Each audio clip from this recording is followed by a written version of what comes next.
Top 10 news కి స్వాగతం. నేను పావని.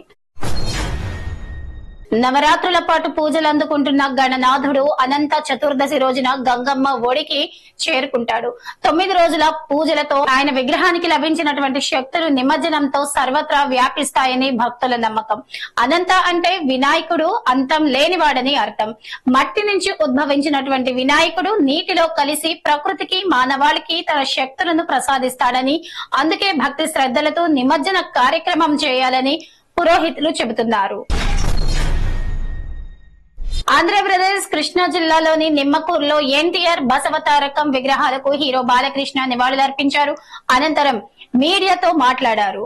తెలుగు సినిమాలో 50 ఏళ్ల ప్రస్థానాన్ని పూర్తి చేసుకుని వరల్డ్ బుక్ ఆఫ్ రికార్డ్స్ స్థానం పొందడం ఆనందంగా ఉందని, నా వరుస విజయాలను ప్రజల విజయాలుగా భావిస్తున్నానని, పదవులకు నేను అలంకారమేమో కానీ అవి నాకు అలంకారం కాదు, ఈ విజయాలన్నీ తల్లిదండ్రులకు అంకితం చేస్తున్నా అని చెప్పుకొచ్చారు. ఆంధ్రప్రదేశ్ లో సోషల్ మీడియాలో తప్పుడు సమాచారం వ్యాప్తిపై ఉక్కుపాదం మోపేందుకు ప్రభుత్వం సిద్ధమైంది. అలాంటి పోస్టుల నివారణకు తీసుకురావాల్సిన విధి విధానాలను రూపొందించేందుకు కేబినెట్ సబ్ కమిటీని ఏర్పాటు చేస్తోంది. సీఎం చంద్రబాబు ఈ నిర్ణయం తీసుకున్నారు. అయితే ఇందులో మంత్రులు అనిత, నాదెండ్ల, అనగాని, పార్థసారథి ఉంటారు. తప్పుడు పోస్టుల నివారణకు, బాధ్యులపై కఠిన చర్యలకు కొత్త చట్టం తీసుకొచ్చేందుకు కమిటీ సూచనలు చేయనుంది. అయితే ఆంధ్రప్రదేశ్ కేబినెట్ నిర్ణయాలు చూద్దాం ఒకసారి. 5 జిల్లాల్లో సంప్రదాయేతర ఇంధన ప్రాజెక్టులకు ఆమోదం, వాహన పన్ను చట్ట సవరణ బిల్లుకు ఆమోదం, గ్రామీణ తాగునీటి సరఫరా నిర్వహణ పర్యవేక్షణ పాలసీపై చర్చ, కుప్పంలో 586 కోట్ల రూపాయలతో హిందాల్కో పరిశ్రమకు ఆమోదం, ప్రైవేట్ వర్సిటీల చట్టంలో పలు సవరణలకు గ్రీన్ సిగ్నల్, సెప్టెంబర్ 18 నుంచి అసెంబ్లీ సమావేశాలు నిర్వహించేటటువంటి అవకాశం ఉంది. రజనీకాంత్ నటించిన కూలీ సినిమా ఓటీటీ రిలీజ్ డేట్ ఖరారైంది. ఈ నెల 11 నుంచి తెలుగు, తమిళ, కన్నడ, మలయాళ భాషల్లో స్ట్రీమింగ్ చేయనున్నట్లు అమెజాన్ ప్రైమ్ వీడియో ప్రకటించింది. లోకేష్ కనగరాజన్ డైరెక్ట్ చేసిన ఈ మూవీలో నాగార్జున, శృతి హాసన్, ఉపేంద్ర, అమీర్ ఖాన్, సత్యరాజ్, సౌబిన్ తదితరులు నటించారు. అనిరుద్ సంగీతం అందించారు. ఆగస్టు 14న థియేటర్లలో విడుదలైన ఈ సినిమాకు మిక్స్డ్ టాక్ వచ్చిన సంగతి తెలిసిందే. కేంద్రం జీఎస్టీ స్లాబ్లను తగ్గించడం కొత్తగా ఇళ్లు కట్టుకునే వారికి ఎంతో ఉపయోగం ఉంటుందని నిపుణులు చెబుతున్నారు.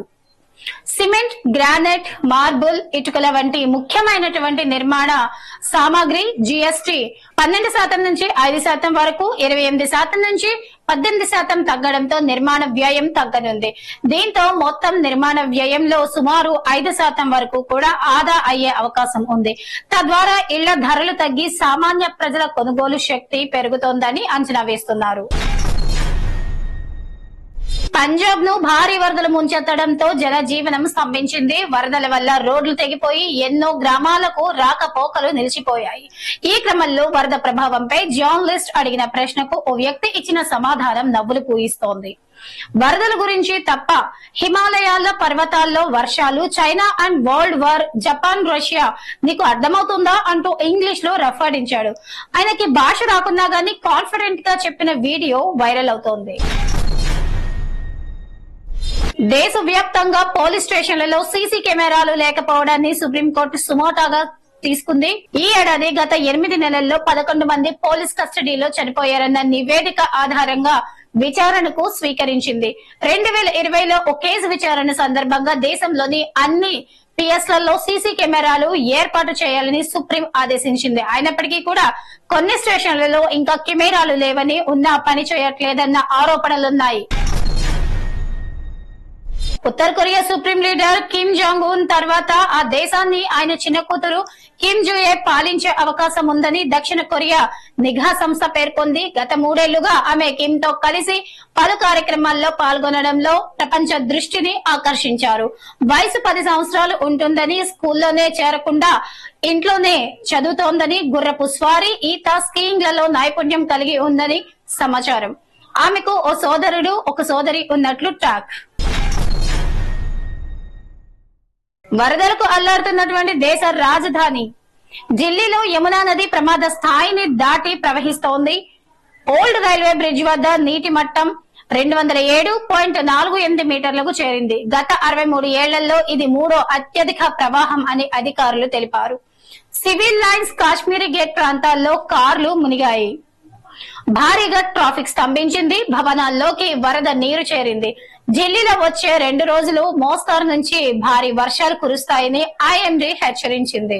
ఇది వాటి టాప్ 10 న్యూస్. రేపటి టాప్ 10 న్యూస్ లో మళ్ళీ కలుద్దాం.